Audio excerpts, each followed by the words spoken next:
আসসালামু আলাইকুম ওয়া রাহমাতুল্লাহি ওয়া বারাকাতুহু। বিসমিল্লাহির রহমানির রহিম। আলহামদুলিল্লাহি রাব্বিল আলামিন ওয়াসসালাতু ওয়াসসালামু আলা রাসূলিল্লাহি ওয়া আলা আলিহি ওয়া আসহাবিহি আজমাইন। আম্মা বাদ। বই রহমান আরশের উপর উঠেছেন, ৯৭ পৃষ্ঠা, পঞ্চম অধ্যায়, দ্বিতীয় পরিচ্ছেদ। রাসূল সাল্লাল্লাহু আলাইহি ওয়াসাল্লামের হাদিস থেকে আল্লাহ তাআলা কর্তৃক তার আরশের উপরে থাকার প্রমাণসমূহ। ইতোপূর্বে আল্লাহ তাআলা তার আরশের উপর উঠেছেন এই বিষয়ে আমরা যেসব হাদিস বর্ণনা করেছি সেগুলোতে সুস্পষ্টভাবে তা সাব্যস্ত করা হয়েছে। তাছাড়া এমন বহু হাদিস এ ব্যাপারে প্রমাণবহ যে আল্লাহ তাআলা সত্তাগতভাবে সর্বোপরে, আর সে সর্বোচ্চ স্থানটি আরশ ব্যতীত কিছুই নয়। উদাহরণস্বরূপ আমরা কিছু হাদিস উল্লেখ করতে পারি, যেমন এক জুবাইর ইবনে মুতিম রাদিয়াল্লাহু আনহু থেকে বর্ণিত, রাসূলুল্লাহ সাল্লাল্লাহু আলাইহি ওয়াসাল্লাম বেদুইনকে ইস্তেসকা বা বৃষ্টি প্রার্থনার হাদিসে বলেছিলেন, ওয়াইহাকা আতাদরি মাল্লাহু, তোমার সর্বনাশ হোক, তুমি কি জানো আল্লাহকে? তার মাধ্যমে কারো সুপারিশ চাওয়া থেকে তার মর্যাদা অনেক মহান। ইন্না শা'নাহু আ'যামু মিন আন ইউস্তাশফা'a বিহি আলা আহাদিন ইন্নাহু লাফাওকা আরশিহি আলা সামাওয়াতিহি, তিনি তার আরশের ঊর্ধ্বে, তার আসমানসমূহের উপর। হাসান সনদে এই হাদিস আবু দাউদ আর রাদ্দ আলাল জাহমিয়া পরিচ্ছেদে বর্ণনা করেছেন। মুহাম্মদ ইবনে ইসহাক ইবনে ইয়াসার এর সূত্রে তিনি এই হাদিস বর্ণনা করেছেন। এছাড়া অন্যান্যগণ বর্ণনা করেছেন। তাবারানি মুজামুল কাবির নং 1547, ইবনে আবি আশিম আস-সুন্নাহ 1 খণ্ড 252 পৃষ্ঠা। অপর বর্ণনায় জুবাইর ইবনে মুতিম রাদিয়াল্লাহু আনহু রাসূলুল্লাহ সাল্লাল্লাহু আলাইহি ওয়াসাল্লাম থেকে বর্ণনা করেছেন, তিনি বলেছেন, ইন্নাল্লাহা আলা আরশিহি ফাওকা সামাওয়াতিহি ওয়া সামাওয়াতুহু ফাওকা আরাদিহি মিথলুল কুব্বাহ, নিশ্চয় আল্লাহ তাআলা তার আরশের উপর, তার আসমানসমূহের উপর, আর তার আসমানসমূহ জমিনের উপর গম্বুজের মতো। বুখারী খালক আফআলিল ইবাদ পৃষ্ঠা 42, আর তারিখুল কাবির 2 খণ্ড 224 পৃষ্ঠা। আবু দাউদ আস-সুন্নাহ অধ্যায় ইবনে খুজাইমা আর তাওহীদ 1 খণ্ড 239 পৃষ্ঠা। ইবনে আবি আশেম আস-সুন্নাহ 1 খণ্ড 253 পৃষ্ঠায় নং 575। আল আজুরি আশ-শারিয়া 3 খণ্ড 1090 নং 667। লারেকা শারহু উসুল ইতিকাদি আহলি সুন্নাহ ওয়াল জামাআহ 3 খণ্ড 394 পৃষ্ঠা। 2 জাইনাব বিনতে জাহাশ রাদিয়াল্লাহু আনহা নবী সাল্লাল্লাহু আলাইহি সাল্লামকে বলতেন, আপনার সাথে আমার বিবাহ দিয়েছেন রহমান, আর তার আরশের উপর থেকে। হাকিম মুস্তাদরাকা 4 খণ্ড 25 পৃষ্ঠা। তাবারি কাছাকাছি শব্দের তাফসিরে 22 খণ্ড 14 পৃষ্ঠা। ইবনে কুদামা ইসবাতু সিফাতিল উলু পৃষ্ঠা 40 নং 31। ইবনে হাজার ফাথুল বারী 13 খণ্ড 412 পৃষ্ঠা। জাহাবি বলেছেন, এই হাদিস মুরসাল, অর্থাৎ সাবি ও জাইনাবের মাঝে বিচ্ছিন্নতা আছে। তবে এর সমর্থনে সহিহ বুখারীতে বর্ণনা এসেছে, সেখানে এসেছে জয়নাব রাদিয়াল্লাহু আনহা বলতেন, নিশ্চয় আল্লাহ আমার বিবাহ দিয়েছেন 7 আসমানের উপর থেকে। সহিহ বুখারী হাদিস নং 7421। 3 আবু হুরায়রা রাদিয়াল্লাহু আনহু থেকে বর্ণিত, তিনি বলেন, রাসূলুল্লাহ সাল্লাল্লাহু আলাইহি সাল্লাম বলেছেন, ইন্নাল্লাহা কাতাবা কিতাবান ক্বাবলা আন ইয়াখলুকা আলকা ইন্না রাহমাতি সাবাকাত গাদাবি ফাহুয়া মাকতুব ইনদাহু ফাওকাল আরশ। নিশ্চয় আল্লাহ সৃষ্টি সম্পন্ন করার আগে একটি গ্রন্থ লিখেছেন। নিশ্চয় আমার দয়া আমার ক্রোধের উপর প্রাধান্য পাবে, আর তার কাছে আরশের উপর লেখা রয়েছে। সহিহ বুখারী হাদিস নং 4554।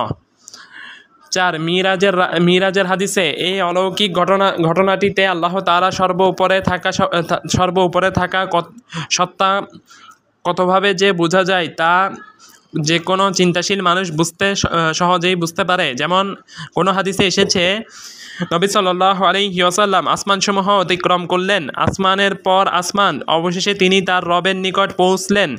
অতঃপর আল্লাহ তাকে নিকটে নিলেন এবং নৈকট্য প্রদান করলেন। তারপর তার উপর 50 ওয়াক্ত সালাত ফরজ করে দিলেন। তখন তিনি মূসা আলাইহিস সালাম ও তার মহান রবের মাঝে বারবার আসা যাওয়া করতে থাকলেন। তিনি তার রবের কাছ থেকে মূসা আলাইহিস সালামের কাছে অবতরণ করতেন, আর মূসা আলাইহিস সালাম তাকে জিজ্ঞেস করতেন, আপনার উপর কত সালাত ফরজ করা হয়েছে? রাসূল তাকে জানাতেন। মূসা বলতেন, ফেরত যান আপনার রবের কাছে, তাকে আরও কমাতে বলুন। এভাবে তিনি উপরে উঠতেন এবং লাঘব করতে বলতেন।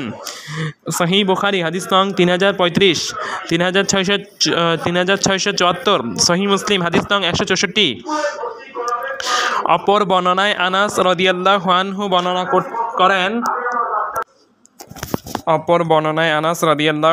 বর্ণনা করেন,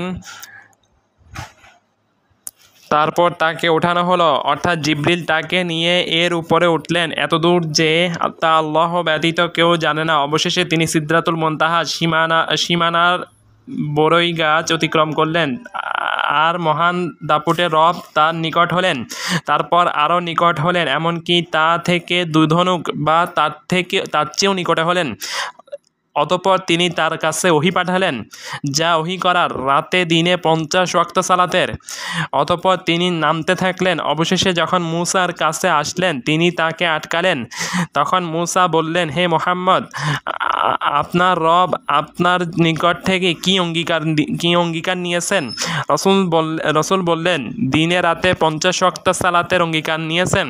মূসা বললেন, আপনার উম্মত তা করতে সক্ষম হবে না, সুতরাং ফেরত যান এবং আপনার ও তাদের জন্য লাঘব করতে বলুন।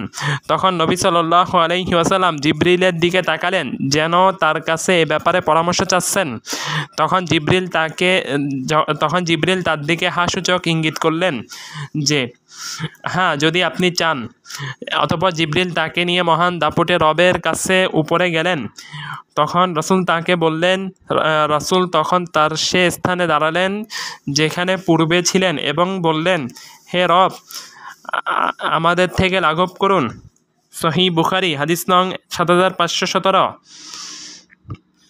ইমাম ইবনে খুজাইমা বলেন, মিরাজের হাদিস স্পষ্ট প্রমাণ করে যে নবী সাল্লাল্লাহু আলাইহি ওয়াসাল্লাম দুনিয়া থেকে 7ম আসমানের উপর গমন করেন, আর আল্লাহ তাআলা তার উপর সালাত ফরজ করেছেন, যা বিভিন্ন হাদিসে এসেছে। এসব হাদিসে সবগুলো এটাই প্রমাণ করছে যে স্রষ্টা আল্লাহ তাআলা 7 আসমানের উপর রয়েছেন। আত-তাওহীদ পৃষ্ঠা 119। আরও দেখুন আব্দুল্লাহ গুনাইমান শারহু কিতাবিত তাওহীদ 2 খণ্ড 246 পৃষ্ঠা।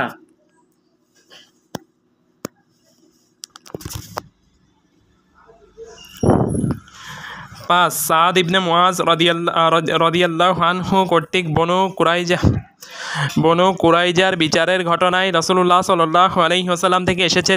তিনি বলেছেন, অবশ্য তুমি তাদের মাঝে আল্লাহর বিধান অনুযায়ী বিচার করলে যা আল্লাহ 7 স্তরের উপর থেকে মঞ্জুর করছেন। অপর শব্দে 7 আসমানের উপর থেকে। ইবনে জানজিউয়া আল আমওয়াল 421, হারবি গারিবিল হাদিস 3 খণ্ড 1030, তাবারি আত-তারিখ 2 খণ্ড 250 পৃষ্ঠা। আর শেষোক্ত অংশ ইবনে সাদ আত-তাবাকাত 3 খণ্ড 394 পৃষ্ঠা। আবদ ইবনে হুমাইদ আল মুসনাদ নং 149, বাজ্জার আল বাহরুজ জাখার 1091। 6 রাসূলুল্লাহ সাল্লাল্লাহু আলাইহি ওয়াসাল্লাম কর্তৃক নিজেকে উপরে অবস্থানকারী আল্লাহর পক্ষ থেকে আমিন বা আমানতদার নিযুক্ত হওয়া ঘোষণা। তোমরা কি আমাকে আমানতদার মানবে না, অথচ আমি আসমানের উপর যিনি আছেন তার কাছে আমানতদার? আমার কাছে বিকালে ও সকালে আসমানের খবর আসে। 152 নম্বর টিকা।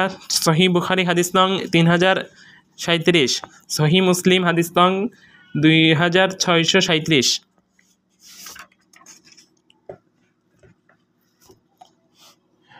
7. মানুষের প্রতি ভালোবাসা ও মানুষের জন্য ঘৃণার বিষয়টি আসমানের উপর থেকে নির্ধারিত হওয়ার বিষয়ে বর্ণিত হাদিস।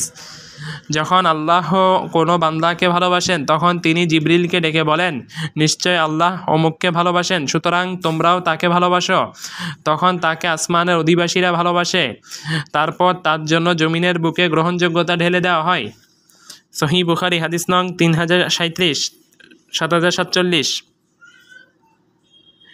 8. দাসী কর্তৃক আল্লাহর ব্যাপারে উপরের দিকে ইঙ্গিত করা এবং আসমানের উপরে থাকার বিষয়টিকে রাসূলুল্লাহ সাল্লাল্লাহু আলাইহি ওয়াসাল্লাম কর্তৃক তার ঈমানের পরিচয় হিসেবে গ্রহণ করা। মুআবিয়া ইবনুল হাকাম আস-সুলামি রাদিয়াল্লাহু আনহু থেকে বর্ণিত, তিনি বলেন, আমি এক দাসীকে চর মেরেছিলাম। অতঃপর রাসূলুল্লাহ সাল্লাল্লাহু আলাইহি ওয়াসাল্লামকে তা জানালাম। অতঃপর এটা আমার কাছে বড় হয়ে দেখা দিল। আমি বললাম, হে আল্লাহর রাসূল, আমি কি তাকে স্বাধীন করে দেব না? রাসূলুল্লাহ সাল্লাল্লাহু আলাইহি ওয়াসাল্লাম বললেন, অবশ্যই হ্যাঁ, তাকে আমার কাছে নিয়ে এসো। তিনি বলেন, আমি তাকে নিয়ে রাসূলুল্লাহ সাল্লাল্লাহু আলাইহি সাল্লামের কাছে আসলাম। তখন রাসূলুল্লাহ সাল্লাল্লাহু আলাইহি সাল্লাম তাকে বললেন, আল্লাহ কোথায়? দাসী বলল, আসমানের উপরে। রাসূল বললেন, আমি কে? দাসী বলল, আপনি আল্লাহর রাসূল। রাসূলুল্লাহ সাল্লাল্লাহু আলাইহি ওয়াসাল্লাম বললেন, তাকে স্বাধীন করে দাও, সে তো ঈমানদার। সহিহ মুসলিম হাদিস নং 537। উল্লেখ্য যে ইমাম যাহাবী একই অর্থে অন্য আরও হাদিস এনেছেন যাতে বোঝা যায় এ ধরনের ঘটনা আরও কয়েকজনের সাথে ঘটেছিল। যাহাবী আল আরশ 2 খণ্ড 27 পৃষ্ঠা। সুতরাং জাহমি ব্যতীত এ জাতীয় হাদিসকে অস্বীকার করে না। পূর্ববর্তী কালের জাহমিদের বর্তমান কিছু ওয়ারিশ রয়েছে, তারা এই কাজটি নতুন করে তাদের বিভিন্ন গ্রন্থে ও বক্তব্যে তুলে ধরে থাকে। 9. আব্বাস ইবনে আব্দুল মুত্তালিব রাদিয়াল্লাহু আনহু কর্তৃক বর্ণিত আসমানের উপরিভাগের বর্ণনা এসেছে। তারপর তাদের পিঠের উপর আল্লাহর আরশ, তার উপর ও নিচের মাঝখানের দূরত্ব এক আকাশ থেকে আরেক আকাশের দূরত্ব। তারপর আল্লাহ তাআলা তার আরশের উপর। 156 নম্বর টিকা, সুনানে আবু দাউদ 4723, মুসনাদ আহমদ 3 খণ্ড 294 পৃষ্ঠা, নং 1771। আদ-দারিমি আর-রাদ্দু আলাল মারিশি 113, আর-রাদ্দু আলাল জাহমিয়া 72, লালেকাই শারহু উসুলি ইতিকাদি আহলিস সুন্নাতি ওয়াল জামাআহ 651। উল্লেখ্য এ হাদিসকে বলা হয় হাদিসুল আউয়াল। 157 নম্বর টিকা। হাদিসটি যারা বর্ণনা করেছেন তারা হচ্ছেন: 1. আবু দাউদ আস-সুনান 4 খণ্ড 231 পৃষ্ঠা, হাদিস নং 4723, 4724, 4525। 2. তিরমিজি হাদিস নং 595, হাদিস নং 3320। 3. ইবনে মাজাহ 1 খণ্ড 69 পৃষ্ঠা, হাদিস নং 193। 4. আবু আশেম আস-সুন্নাহ 1 খণ্ড 253 পৃষ্ঠা, হাদিস নং 577। 5. ইবনে খুজাইমা আত-তাওহীদ 1 খণ্ড 234 পৃষ্ঠা, হাদিস নং 144। 6. আবু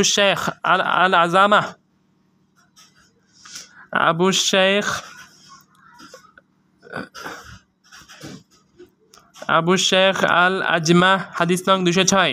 7. উসমান ইবনে সাঈদ আদ-দারিমি আর-রাদ্দু আলা বিশর আল মারিশি 1 পৃষ্ঠা 91।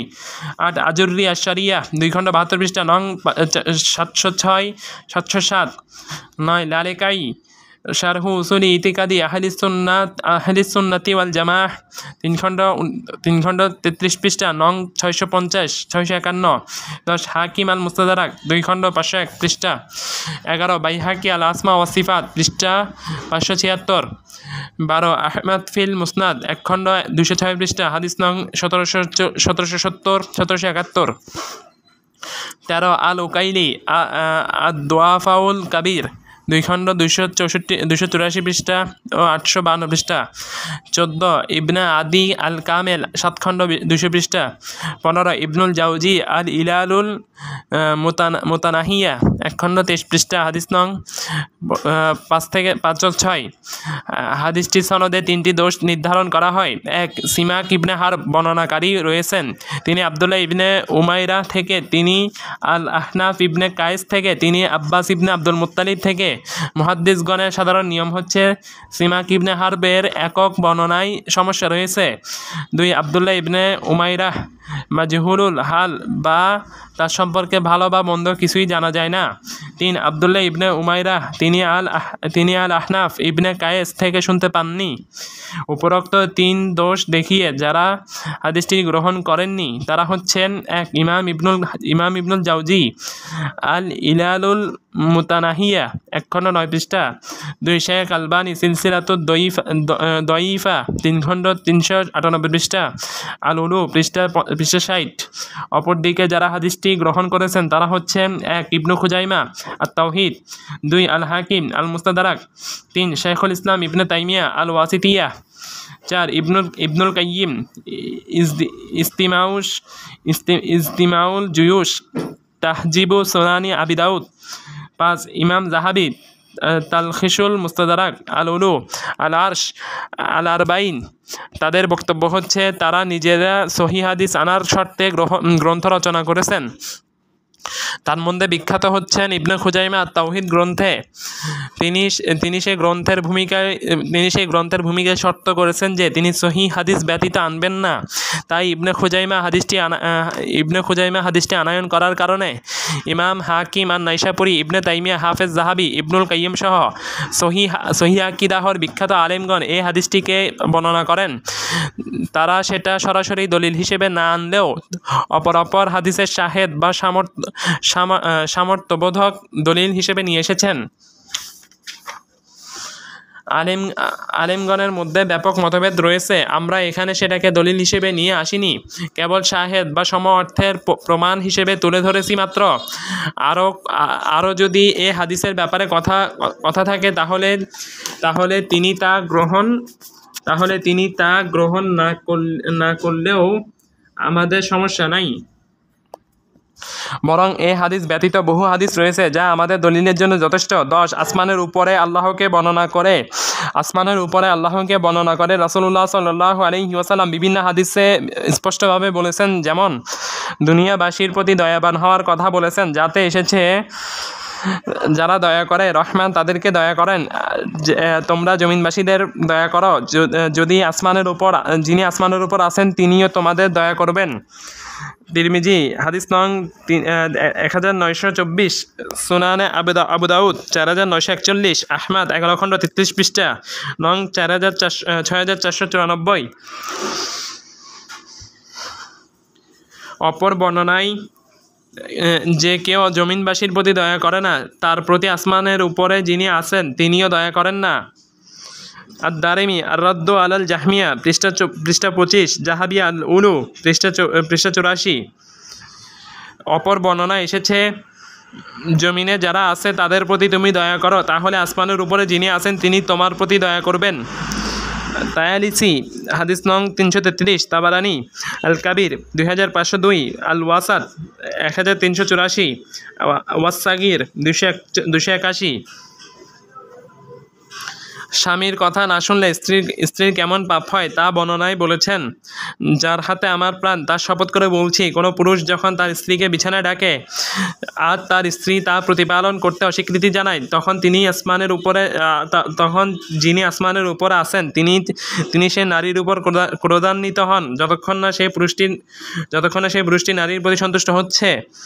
সহিহ বুখারী হাদিস নং 3065, 4897, সহিহ মুসলিম 1436।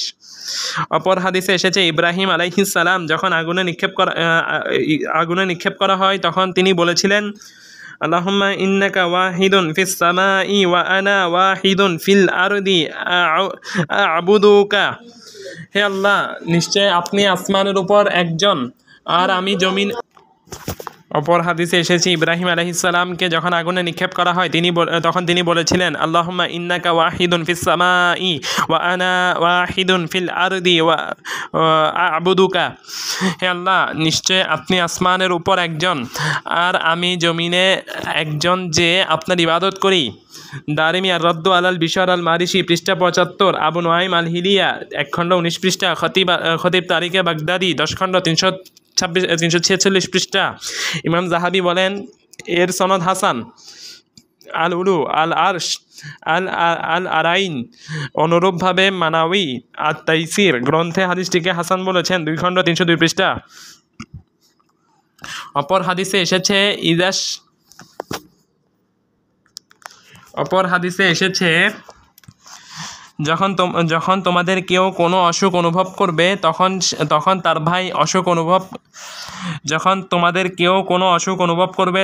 অথবা তার ভাই অসুখ অনুভব করবে, তখন সে যেন বলে, আমাদের রব যিনি আসমানের উপর রয়েছেন, আপনার নাম অতীব পবিত্র, আপনার নির্দেশ আসমান ও জমিনে কার্যকর। যেভাবে আপনার রহমত আসমানে রয়েছে সেভাবে জমিনেও আপনার রহমত প্রদান করুন। আমাদের গুনাহসমূহ ক্ষমা করে দিন, আমাদের ত্রুটি মার্জনা করুন। আপনি উত্তমদের রব, আপনি নাজিল করুন আরোগ্যসমূহ থেকে আরোগ্য, রহমতসমূহ থেকে রহমত। এই ব্যথার উপর এটা বললে সে আরোগ্য প্রাপ্ত হবে। আবু দাউদ আস-সুনান 3892 দুর্বল সনদে, তবে এর অনেক শাওয়াহিদ রয়েছে। আরও দেখুন মুসনাদ আহমদ 6 খণ্ড 21 পৃষ্ঠা, আল-লালিকাই শারহু উসুলি ইতিকাদি আহলিস সুন্নাতি ওয়াল জামাত 3 খণ্ড 389 পৃষ্ঠা, আদ-দারিমি আর-রাদ্দু আলাল জাহমিয়া পৃষ্ঠা 18, আর-রাদ্দু আলাল মারিসি 514, হাকিম আল-মুস্তাদরাক 1 খণ্ড 343 থেকে 344 পৃষ্ঠা, আল-বাইহাকি আল আসমা ওয়া সিফাত পৃষ্ঠা 533, ইবনে কুদামা ইসবাতি সিফাতিল উলু পৃষ্ঠা 74। অপর হাদিসে এসেছে ইমরান ইবনে হুসাইন রাদিয়াল্লাহু আনহু থেকে বর্ণিত, তিনি বলেন, নবী সাল্লাল্লাহু আলাইহি ওয়াসাল্লাম আমার পিতাকে বলেছেন, হে হুসাইন, আজকে তুমি কয়জন মাবুদের ইবাদত করো? আমার পিতা বললেন, 7 জন, 6 জন জমিনে আর 1 জন আসমানের উপরে। নবী সাল্লাল্লাহু আলাইহি ওয়াসাল্লাম বললেন, এদের মধ্যে কাকে তুমি তোমার আবেগ ও ভয়ের জন্য মনোনীত করো? হুসাইন বললেন, যিনি আসমানের উপরে আছেন। তখন নবী বললেন, হে হুসাইন, যদি তুমি ইসলাম গ্রহণ করো তবে আমি তোমাকে 2টি কালেমা শিক্ষা দিব, যা দিয়ে তুমি উপকৃত হতে পারবে। ইমরান বলেন, অতঃপর যখন হুসাইন ইসলাম গ্রহণ করেন তখন তিনি বললেন, হে আল্লাহর রাসূল, আমাকে 2টি বাক্য শিখিয়ে দিন যার ওয়াদা আপনি আমাকে করেছেন। তখন রাসূলুল্লাহ সাল্লাল্লাহু আলাইহি ওয়াসাল্লাম বললেন, বলো, হে আল্লাহ, আমাকে আমার সঠিক কাজটি অন্তরে জাগরুক করে দিন, আমাকে আমার অন্তরের ক্ষতি থেকে আশ্রয় দিন। তিরমিজি হাদিস নং 3483 দুর্বল সনদে, তাবারানি ফিল কাবির 18 খণ্ড 174 পৃষ্ঠা, ইবনে খুজাইমা আত-তাওহীদ 120, বাইহাকি আল আসমা ওয়া সিফাত পৃষ্ঠা 534, ইবনে কুদামা ইসবাতু সিফাতিল উলু 75 থেকে 77। 11 আসমানের দিকে হাত তুলে দোয়া করার বিশেষ কারণ হচ্ছে আল্লাহ আসমানের উপর রয়েছেন। যেমন সহিহ ইবনে হিব্বানে আবু উসমান আন-নাহদি থেকে এসেছে, তিনি সালমান আল ফারিসি রাদিয়াল্লাহু আনহু সূত্রে নবী সাল্লাল্লাহু আলাইহি ওয়াসাল্লাম থেকে বর্ণিত, তিনি বলেছেন, নিশ্চয়ই তোমাদের রব লজ্জাশীল দানশীল। বান্দা যখন তার দিকে দুহাত তুলে তখন তিনি সে দুটিকে খালি ফেরত দিতে লজ্জা পান। ইবনে হিব্বান 876, 880, তিরমিজি হাদিস নং 3556, আবু দাউদ হাদিস নং 1488। রাসূল সাল্লাল্লাহু আলাইহি ওয়াসাল্লাম নিজেও এভাবে উপরের দিকে হাত তুলে দোয়া করতেন। হাদিসে এসেছে, ওমর ইবনুল খাত্তাব রাদিয়াল্লাহু আনহু থেকে বর্ণিত, তিনি বদরের যুদ্ধের ঘটনা বর্ণনা করছিলেন। তিনি বলেন, নবী সাল্লাল্লাহু আলাইহি ওয়াসাল্লাম কিবলামুখী হলেন, তারপর তার দুহাত উপরের দিকে তুলে ধরে তার রবকে ডাকতে আরম্ভ করলেন, হে আল্লাহ, আমাকে যে ওয়াদা করেছেন তা পূর্ণ করুন। হে আল্লাহ, আমাকে যে ওয়াদা করেছেন তা প্রদান করুন। হে আল্লাহ, যদি আপনি ইসলামের অনুসারীদের এই গোষ্ঠীকে ধ্বংস করে দেন তো জমিনের বুকে আপনার ইবাদত করা হবে না। সহিহ মুসলিম হাদিস নং 1763, মিকদাত ইবনুল আসওয়াদ রাদিয়াল্লাহু আনহু থেকে বর্ণিত লম্বা এক হাদিসে এসেছে, তিনি বলেন, ফারাফা'আন নবী সাল্লাল্লাহু আলাইহি ওয়াসাল্লাম রাসাহু ইলাস সামাই ফাকালা আল্লাহুম্মা আত'ইম মান আত'আমানি ওয়াসকি মান সাকানি। তখন নবী সাল্লাল্লাহু আলাইহি ওয়াসাল্লাম তার মাথা আসমানের দিকে উঠালেন, অতঃপর বললেন, হে আল্লাহ, যে আমাকে খাইয়েছে তাকে খাওয়ান, যে আমাকে পান করিয়েছে তাকে পান করান। সহিহ মুসলিম হাদিস নং 2055। তাছাড়া দীর্ঘ সফরে হাত তুলে দোয়া করার হাদিস আবু হুরায়রা রাদিয়াল্লাহু আনহু থেকে বর্ণিত। রাসূলুল্লাহ সাল্লাল্লাহু আলাইহি ওয়াসাল্লাম বলেন, আইয়ুহান নাস ইন্নাল্লাহা তাইয়্যিব লা ইয়াকবালু ইল্লা তাইয়্যিবান ওয়া ইন্নাল্লাহা আমরাল মুমিনিনা বিমা আমারা বিহিল সালিনা ফাকালা ইয়া আইয়ুহার রাসূলা কুলু মিনাত তাইয়্যিবাতি ওয়া'লামু সালিহা ইন্নী বিমা তা'মালুনা আলিম। হে মানুষেরা, নিশ্চয় আল্লাহ তাআলা পবিত্র, তিনি পবিত্র ছাড়া আর কিছু কবুল করেন না। নিশ্চয় আল্লাহ সেটাই মুমিনদেরকে নির্দেশ দিয়েছেন। নিশ্চয় আল্লাহ সেটাই মুমিনদেরকে নির্দেশ দিয়েছেন যা তিনি রাসূলদেরকে নির্দেশ দিয়েছিলেন। অতঃপর বলেন, হে রাসূলগণ, তোমরা পবিত্র জিনিস থেকে খাও আর সৎ কাজ করো। নিশ্চয়ই তোমরা যা করো আমি সেটা সম্পর্কে বিশেষভাবে অবগত। সূরা আল মুমিনুন আয়াত 51। তিনি আরও বলেন, হে ঈমানদারগণ, তোমরা যেসব পবিত্র জিনিস থেকে খাও যা আমরা তোমাদেরকে রিজিক হিসেবে দিয়েছি। সূরা আল বাকারা আয়াত 172। তারপর রাসূলুল্লাহ সাল্লাল্লাহু আলাইহি সাল্লাম সে লোকের কথা বর্ণনা করলেন যে লম্বা সফর করে, যেমন হজের সফর, উস্কো খুস্কো চুল, ধুলিমলিন শরীর, তার দুহাতকে আকাশের দিকে তুলে ধরে বলে, হে রব, অথচ তার খাবার হারাম, পানীয় হারাম, পরিধেয় হারাম, আর হারাম ভক্ষণ করেছে, তাহলে তার দোয়া কিভাবে কবুল হতে পারে? সহিহ মুসলিম হাদিস নং 1015। অনুরূপ জুমার খুতবায় হাত তুলে রাসূলুল্লাহ সাল্লাল্লাহু আলাইহি ওয়াসাল্লামের দোয়া করার হাদিস আনাস ইবনে মালিক রাদিয়াল্লাহু আনহু থেকে বর্ণিত। তিনি বলেন, নবী সাল্লাল্লাহু আলাইহি ওয়াসাল্লামের যুগে একবার অনাবৃষ্টি দেখা দিয়েছিল। ইতোমধ্যে রাসূল এক জুমার দিন খুতবা দিচ্ছিলেন। এক বেদুইন দাঁড়িয়ে বলল, হে আল্লাহর রাসূল, সম্পদ তো সব ধ্বংস হয়ে গেল, পরিবার ক্ষুধার্ত থেকে গেল, সুতরাং আপনি আল্লাহর কাছে আমাদের জন্য দোয়া করুন। তখন রাসূলুল্লাহ সাল্লাল্লাহু আলাইহি ওয়াসাল্লাম দুহাত উঠালেন। আমরা তখন আকাশে এক টুকরো বৃষ্টিও দেখতে পাচ্ছিলাম না। তার শপথ করে বলছি যার হাতে আমার প্রাণ, রাসূল তার দুহাত রাখার পূর্বেই পাহাড়ের মতো মেঘ এসে জমায়েত হতে লাগলো। তারপর রাসূল তার মিম্বর থেকে নেমে যাওয়ার আগেই দেখলাম রাসূলুল্লাহ সাল্লাল্লাহু আলাইহি ওয়াসাল্লামের দাড়ি বেয়ে বৃষ্টি গড়িয়ে পড়ছে। আমাদের উপর তখন বৃষ্টি হতে লাগলো। সেদিন তার পরের দিন এমনকি পরবর্তী জুমার দিন পর্যন্ত। আর সে জুমাতে উক্ত বেদুইন অথবা অন্য একজন দাঁড়িয়ে বলল, হে আল্লাহর রাসূল, বাড়িঘর নষ্ট হয়ে গেল, মালামাল ডুবে গেল, সুতরাং আপনি আমাদের জন্য দোয়া করুন। তখন রাসূল তার দুহাত উঠালেন এবং দোয়া করলেন, হে আল্লাহ, আমাদের চারপাশে আমাদের উপর নয়, যেদিকেই তিনি ইঙ্গিত করতেন সেদিকেই মেঘমুক্ত হয়ে যেত। মদিনা যেন ঢালের মতো হয়ে গেল, মাঝখানে মেঘমুক্ত হয়ে খালি হয়ে গেল। কানাত উপত্যকা 1 মাস সয়লাব হয়ে থাকলো। যেদিক থেকে লোক আসতো সেদিক থেকেই দানের সুখবর আসতো। যেদিক থেকে লোক আসতো সেদিক থেকেই দানের সুখবর আসতো। সহিহ বুখারী হাদিস নং 933।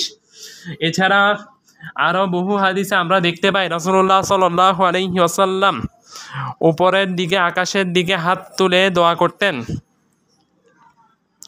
এই বিষয়টিকে হেদায়েতের ইমামগণ আল্লাহ তাআলা যে তার আরশের উপর সেটি সাব্যস্ত করেছেন এবং তার অস্বীকারীকে পথভ্রষ্ট হিসেবে ঘোষণা করেছেন।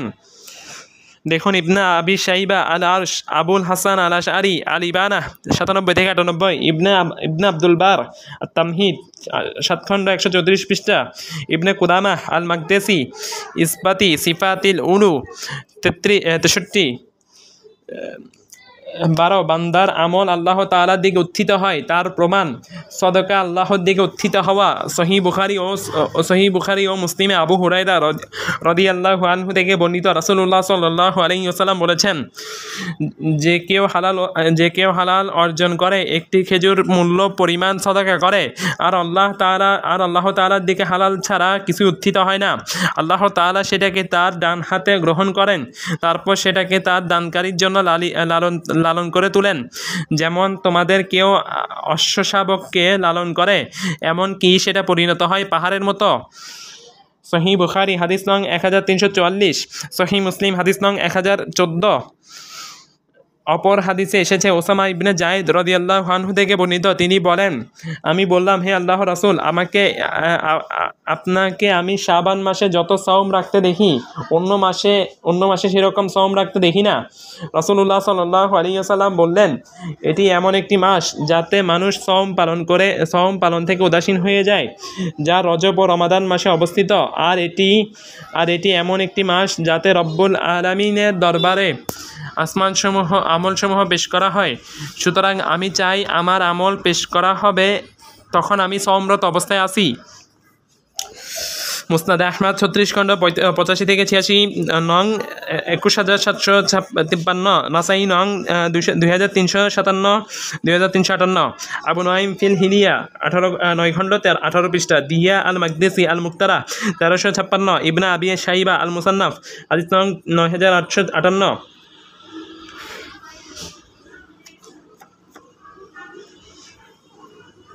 অপর হাদিসে এসেছে আব্দুল্লাহ ইবনু সাইয়েব রাদিয়াল্লাহু আনহু বলেন, রাসূলুল্লাহ সাল্লাল্লাহু আলাইহি ওয়াসাল্লাম সূর্য পশ্চিম আকাশে হেলে যাওয়ার পর 4 রাকাত সালাত পড়তেন। তা ছিল জোহরের আগে। তারপর বলতেন, এ সময় আসমানের দরজাসমূহ খোলা হয়, আর আমি পছন্দ করি যেন এতে সেগুলো দিয়ে আমার নেকামল উত্থিত হয়। তিরমিজি হাদিস নং 478।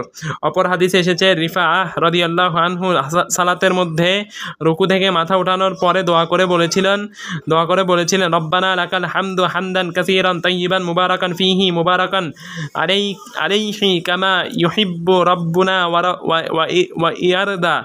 তখন রাসূলুল্লাহ সাল্লাল্লাহু আলাইহি ওয়াসাল্লাম বলেছিলেন, ওয়াল্লাযী নাফসি বিয়াদিহি লাকাদ আবতাদারাহা বিদআতুন ওয়া সালাসুনা মালাকান আইয়ুহুম ইয়াসআদু বিহা। যার হাতে আমার প্রাণ, তার শপথ করে বলছি, 30 ফেরেশতা তা নেওয়ার জন্য প্রতিযোগিতা করেছে, কে এটি নিয়ে উপরে উঠবে। আবু দাউদ হাদিস নং 770। অপর হাদিসে এসেছে সালাত ছাড়াও অন্য সময়ে বলার কারণে আমল উত্থিত হয়ে থাকে। আনাস রাদিয়াল্লাহু আনহু থেকে বর্ণিত, তিনি বলেন, আমি নবী সাল্লাল্লাহু আলাইহি ওয়াসাল্লামের সাথে কোনো এক হালাকায় বসা ছিলাম। তখন এক লোক এসে নবী সাল্লাল্লাহু আলাইহি ওয়াসাল্লাম ও উপস্থিত সবাইকে সালাম দিয়ে বললেন, আসসালামু আলাইকুম। নবী সাল্লাল্লাহু আলাইহি ওয়াসাল্লাম তার সালামের উত্তরে বললেন, ওয়ালাইকুমুস সালাম ওয়া রাহমাতুল্লাহি ওয়া বারাকাতুহু। লোকটি বসতে বসতে বলল, আলহামদুলিল্লাহি হামদান কাসীরান তাইয়িবান মুবারাকান ফীহি কামা ইউহিব্বু রাব্বুনা ওয়া ইয়ারদা। আল্লাহর জন্য অসংখ্য প্রশংসা, পবিত্রময় প্রশংসা, বরকতময় প্রশংসা। আমাদের রব যেভাবে ভালোবাসেন ও পছন্দ করেন। নবী সাল্লাল্লাহু আলাইহি ওয়াসাল্লাম তাকে বললেন, তুমি কিভাবে বলেছ? লোকটি আগের বারের মতো পুনরায় তা নবী সাল্লাল্লাহু আলাইহি ওয়াসাল্লামকে বললেন। নবী সাল্লাল্লাহু আলাইহি ওয়াসাল্লাম বললেন, যার হাতে আমার প্রাণ, তার শপথ, 10 জনের বেশি ফেরেশতা তা লিখতে তাড়াহুড়ো করছে। কে তা আগে লিখতে পারে? নবী সাল্লাল্লাহু আলাইহি ওয়াসাল্লাম তাকে বললেন, তুমি কিভাবে বলেছ? লোকটি আগের বারের মতো পুনরায় তা নবী সাল্লাল্লাহু আলাইহি ওয়াসাল্লামকে বললেন। নবী সাল্লাল্লাহু আলাইহি ওয়াসাল্লাম বললেন, যার হাতে আমার প্রাণ, তার শপথ, 10 জনের বেশি ফেরেশতা তা লিখতে তাড়াহুড়ো করছে। কে তা আগে লিখতে পারে? অতঃপর তা যেভাবে লিখেছেন তা নিয়ে তাড়াহুড়ো করছে। কে তা নিয়ে মহামান্য আল্লাহর কাছে উপরে উঠবে? মহান আল্লাহ বলেন, আমার বান্দা যেভাবে বলেছে তোমরাও সেভাবেই লিখো। হাসান নাসাই ফিল আমালিল ইয়াউম ওয়াল লাইলা হাদিস নং 341, আহমদ হাদিস নং 12612, ইবনে হিব্বান একে সহিহ বলেছেন, হাদিস নং 845। প্রতিদিনের আমলনামা আল্লাহর কাছে উত্থিত হওয়ার হাদিস। আবু মুসা আল আশারি রাদিয়াল্লাহু আনহু থেকে বর্ণিত, তিনি বলেন, ক্বামা ফিনা রাসূলুল্লাহি সাল্লাল্লাহু আলাইহি ওয়াসাল্লাম ইয়াখামসি কালিমাতিন ফাকালা ইন্নাল্লাহা আযজা ওয়া জাল্লা লা ইয়ানামু ওয়া লা ইয়ানবাগি লাহু আন ইয়ানামা। রাসূলুল্লাহ সাল্লাল্লাহু আলাইহি ওয়াসাল্লাম রাসূলুল্লাহ সাল্লাল্লাহু আলাইহি ওয়াসাল্লাম আমাদের মাঝে 5টি বাক্য নিয়ে দাঁড়ালেন। তারপর তিনি বললেন, নিশ্চয় আল্লাহ তাআলা ঘুমান না, আর ঘুমানো তার জন্য শোভনীয় নয়। আমলনামার ওজন নিচে নামান আর উপরে ওঠান। তার কাছে দিনের আমলের আগেই রাতের আমল উঠানো হয়, আর রাতের আমলের আগেই দিনের আমল উঠানো হয়। আর তার পর্দা হচ্ছে নূরের। যদি তিনি সে নূর উন্মুক্ত করতেন তবে তার চোখ যতটুকু যাবে ততটুকু তার চেহারার উজ্জ্বল আলোতে পড়ে যেত। সহিহ মুসলিম হাদিস নং 179। 13 মাজলুমের বদদোয়া আসমানের উপরে আরশের 13 মাজলুমের বদদোয়া আসমানের উপরে আরশের দিকে উঠে যাওয়ার হাদিস। ইত্তাকু দাওয়াতিল জুলুমি ফাইন্নাহা তাসআদু ইলাস সামাই কাআন্নাহা শারার। তোমরা মাজলুমের বদদোয়া থেকে বেঁচে থাকো, কারণ তা আসমানের দিকে এভাবে উঠতে থাকে যেন তা অগ্নিস্ফুলিঙ্গ। হাকিম মুস্তাদরাক হাদিস নং 81। অপর বর্ণনা এসেছে, ইত্তাকু দাওয়াতাল জুলুমি ফাইন্নাহা তাসআদু ইলাল্লাহি কাআন্নাহা শারারাহ। তোমরা মাজলুমের বদদোয়া থেকে বেঁচে থাকো, কারণ তা আল্লাহর দিকে এমনভাবে উত্থিত হয় যেন তা অগ্নিস্ফুলিঙ্গ। জাহাবি আল উলু হাদিস নং 53। 14 ফিরিস্তাগণ কর্তৃক আল্লাহর কাছে উপরে উঠে যাওয়ার হাদিসসমূহ। বিভিন্ন হাদিসে ফিরিস্তাগণ আকাশের উপরে আল্লাহর দিকে উঠে যাওয়ার কথা এসেছে। যেমন হাদিসে এসেছে, মুসা আলাইহিসসালামের মৃত্যুর ঘটনায় মুসা আলাইহিসসালামের দ্বারা আক্রান্ত হয়ে মালাকুল মউত আল্লাহ তাআলার কাছে উপরে আরোহণ করে যাওয়ার ব্যাপারে রাসূলুল্লাহ সাল্লাল্লাহু আলাইহি ওয়াসাল্লাম বলেন, ইন্না মালাকাল মাউতি কানা ইয়াতিন নাসা ইয়ানা। নিশ্চয়ই মালাকুল মউত মানুষের কাছে জান কবজের জন্য সরাসরি আসত। সে হিসেবে তিনি মুসা ইবনে ইমরান আলাইহিসসালাম এর কাছে আসলে তিনি তাকে চড় মারেন, এতে তার চোখ বিগড়ে যায়। তখন মালাকুল মউত উপরে আরোহণ করে বললেন, হে রব, আপনার দাস মুসা আমার সাথে এমন ব্যবহার করেছে। যদি তিনি আপনার কাছে সম্মানিত না হতেন তবে আমি তার উপর কঠোরতা আরোপ করতাম। হাকিম আল মুস্তাদরাক 2 খণ্ড 632 পৃষ্ঠা নং 4107। হাদিসে আরও এসেছে, তোমাদের মধ্যে পালাক্রমে ফিরিস্তাগণ আসতে থাকেন, কিছু ফিরিস্তা রাতে, কিছু ফিরিস্তা দিনে, আর তারা আসরের সালাতে এবং ফজরের সালাতে একত্রিত হন। অতঃপর যারা রাতে তোমাদের মধ্যে অবস্থান করেছিলেন তারা উপরে আরোহণ করে যান। তখন আল্লাহ তাদেরকে জিজ্ঞেস করেন, যদিও তিনি তার বান্দাদের ব্যাপারে ভালোই জানেন, তারপরও তিনি ফেরেশতাদের জিজ্ঞেস করেন, আমার বান্দাদেরকে কি অবস্থায় রেখে এসেছ? তখন তারা বলেন, আমরা তাদেরকে ছেড়ে এসেছি। তখন তারা সালাত আদায় করছে, আর আমরা তাদের কাছে গিয়েছিলাম, তখন তারা সালাত আদায় করছেন। সহিহ বুখারী হাদিস নং 530, 6992, সহিহ মুসলিম হাদিস নং 632। ইবনে খুজাইমা রাহিমাহুল্লাহ বলেন, এই হাদিস থেকে বোঝা গেল যে আল্লাহ তাআলা উপরে রয়েছেন আর ফেরেশতাগণ তার দিকে উপরে উঠে যান। তেমনটি নয় যা জাহমিয়া ও মুআত্তিলারা মনে করে থাকে। ইবনে খুজাইমা তাওহীদ পৃষ্ঠা 381। অপর হাদিসে এসেছে, ইন্নাল্লাহি তাবারাকা ওয়া তাআলা মালাইকাতান সাইয়ারাতান ফুদুলান ওয়া তাত্তাবাউনা মাজালিসা যিকরি। নিশ্চয় আল্লাহর কিছু পরিভ্রমণকারী ফিরিস্তা রয়েছেন যারা মানুষের আমলনামার লেখকগণের অতিরিক্ত যারা জিকিরের মজলিসগুলো খুঁজে বেড়ায়। অতঃপর যখন তারা কোনো জিকির এর মজলিস পেয়ে যায় তখন তাদের সাথে বসে পড়েন। তারা একে অপরকে ডানা দিয়ে ঢেকে দেন এমনকি তারা তাদের মাঝে ও নিকটতম আসমানের মাঝের অংশ পূর্ণ করে রাখেন। অতঃপর যখন তারা নিশ্চয় আল্লাহ কিছু পরিভ্রমণকারী ফেরেশতা রয়েছেন যারা মানুষের আমলনামা লেখকগণের অতিরিক্ত, যারা জিকিরের মজলিসগুলো খুঁজে বেড়ায়। অতঃপর যখন তারা কোনো জিকিরের মজলিস পেয়ে যায় তখন তাদের সাথে বসে পড়েন। তারা একে অপরকে ডানা দিয়ে ঢেকে দেন এমনকি তারা তাদের মাঝে ও নিকটতম আসমানের মাঝের অংশ পূর্ণ করে রাখেন। অতঃপর যখন তারা জিকিরের মজলিস ভঙ্গ করে আলাদা হয়ে যান তখন ফেরেশতাগণ আরোহণ করতে থাকেন এবং আসমানের উপর উঠতে থাকেন। রাসূল বলেন, তখন তাদেরকে আল্লাহ তাআলা প্রশ্ন করেন, যদিও তিনি তাদের সম্পর্কে ভালোই জানেন। আল্লাহ বলেন, কোত্থেকে এসেছ?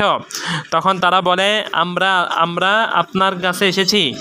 জমিনে আপনার কিছু বান্দাদের কাছ থেকে তারা আপনার তাসবিহ পাঠ করছে, তাকবীর দিচ্ছে, তাহলিল পড়ছে, তাহমিদের ঘোষণা দিচ্ছে, আপনার কাছে চাচ্ছে।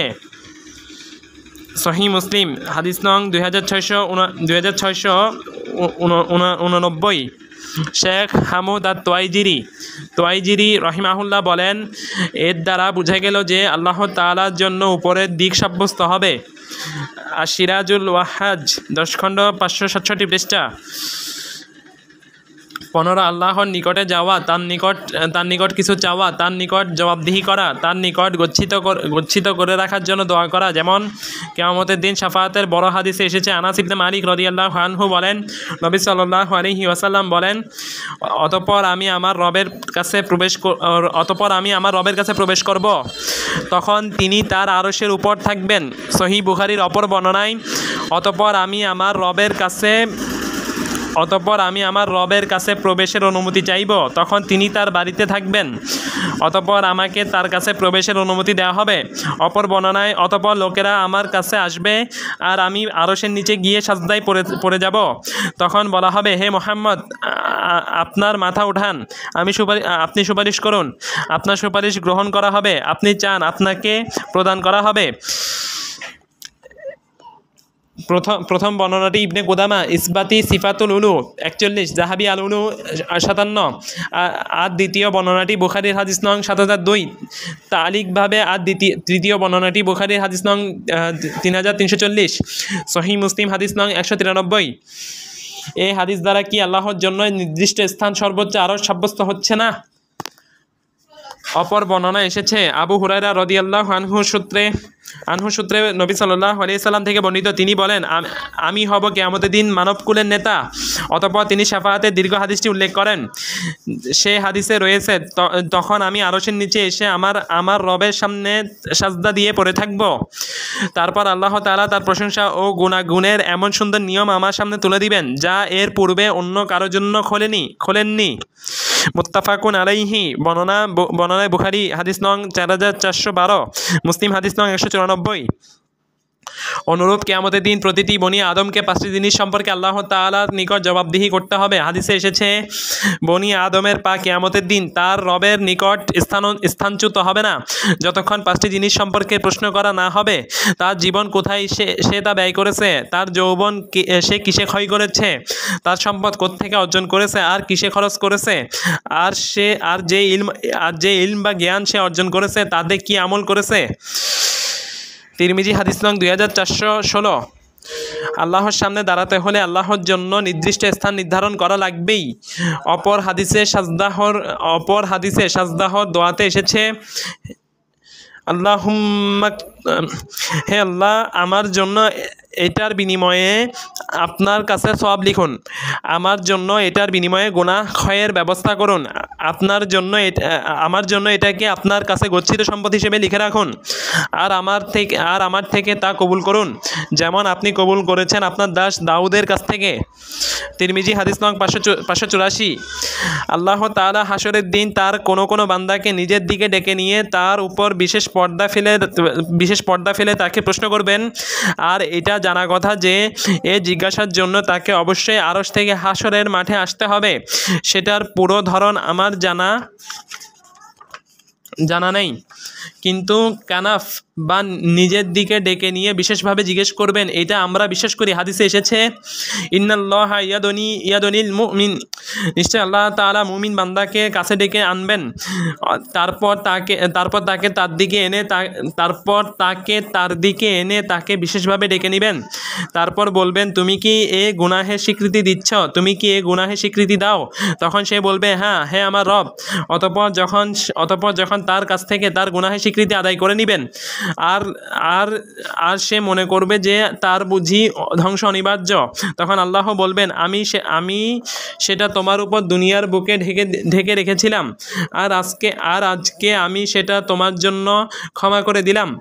তারপর তার নেক আমলনামাটি তাকে দেওয়া হবে।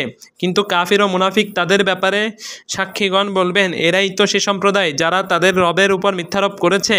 সাবধান, আল্লাহর লানত জালিমদের উপরেই পড়বে। সূরা হুদ আয়াত 18। সহিহ বুখারী হাদিস নং 7514, সহিহ মুসলিম হাদিস নং 2768। না জেনে আল্লাহর উপর কথা বলার পরিণামে রব্বুল আলামিন তার নিকট হাজির করে প্রশ্নোত্তর করার পর তাকে জাহান্নামে পাঠাবেন। হাদিসে এসেছে, বনী ইসরাইলের মধ্যে দু ব্যক্তি ভ্রাতৃত্ব বন্ধনে আবদ্ধ ছিল। একজন গুনাহ করত, আরেকজন ইবাদতে পরিশ্রম করত। ইবাদতে পরিশ্রমকারী সর্বদা অপরজনকে গুনাহের উপর দেখে বলতো, ক্ষান্ত হও। একদিন ইবাদতকারী ব্যক্তি অপরজনকে পেলে গুনাহের উপর, তখন সে তাকে বলল, ক্ষান্ত হও। তখন সে বলল, আমাকে ও আমার রবকে ছাড়ো। আল্লাহ কি তোমাকে আমার উপর পর্যবেক্ষক নিয়োজিত করে পাঠিয়েছেন? তখন ইবাদতকারী বলে ফেলল, আল্লাহর শপথ, আল্লাহ তোমাকে ক্ষমা করবেন না। অথবা বলেছে, তোমাকে আল্লাহ জান্নাতে প্রবেশ করাবেন না। তখন তাদের দুজনের মৃত্যু হয়, উভয় রব্বুল আলামিনের দরবারে নিতে হয়। তখন আল্লাহ তাআলা ইবাদতে পরিশ্রমকারীকে বললেন, তুমি কি আমার ব্যাপারে জানতে, অথবা তুমি কি আমার দুহাতে যা আছে তা সক্ষম ছিলে? তারপর গুনাহকারীকে বললেন, যাও, তুমি আমার রহমতে জান্নাতে প্রবেশ করো। অপরজনকে উদ্দেশ্য করে বললেন, যাও, তাকে জাহান্নামের দিকে নিয়ে যাও। আবু হুরায়রা রাদিয়াল্লাহু আনহু বলেন, যার হাতে আমার প্রাণ, তার শপথ করে বলছি সে এমন একটি বাক্য বলেছে যাতে সে তার দুনিয়া ও আখিরাত উভয়টি বরবাদ করেছে। সুনানে আবু দাউদ হাদিস নং 4901।